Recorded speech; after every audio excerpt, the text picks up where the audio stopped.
இயந்திர கோளாறு காரணமாக விமானம் அவசரமாக தரையிறங்கியிருக்கிறது.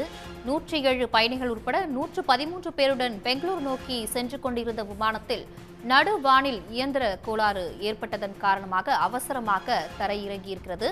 இது பற்றிய கூடுதல் விவரங்களுடன் செய்தியாளர் ஜெய்சங்கர் இணைகிறார். ஜெய்சங்கர், விவரங்கள். பெங்களூருக்கு செல்லும் இண்டிகோ ஏர்லைன்ஸ் விமானம் பயணிகள் விமானம் காலை 8:40க்கு சென்னை உள்நாட்டு விமான நிலையத்திலிருந்து 107 பயணிகள் மற்றும் 6 ஊழியர்கள் உள்ளிட்ட 113 பேருடன் புறப்பட்டு வானில் பறக்க தொடங்கியது.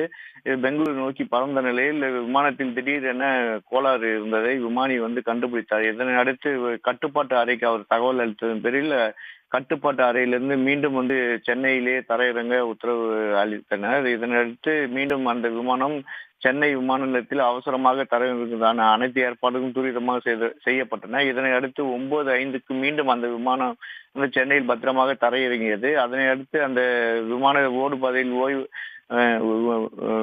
அதிலிருந்த பயணிகள் அனைவரும் இறக்கப்பட்ட நிலையில் அவர்கள் ஓய்வு அறையில் தங்க வைக்கப்பட்டனர். மீண்டும் அதனை பழுது பார்க்கும் பணியில் விமான பொறியாளர்கள் ஈடுபட்டனர். அதன் பழுது பார்த்து மீண்டும் அதில் பெங்களூருக்கு திருப்பி அனுப்ப அதிகாரிகள் நடவடிக்கை மேற்கொண்டுள்ளனர். இந்த நிலையில் இதுபோல் திடீரென விமானத்தில் தொழில்நுட்ப கோளாறு ஏற்பட்டு அதனை பத்திரமாக தரையிறங்கியதால் 113 பேர் நல்வாய்ப்பாக உயிர் தப்பியது சென்னை விமான நிலையம் உள்ளிட்ட இந்த பகுதியில் பரபரப்பாக பேசப்படுகிறது. உடனுக்குடன் செய்திகளை தெரிந்து கொள்ள சன் நியூஸ் பெல் ஐகானை கிளிக் பண்ணுங்க.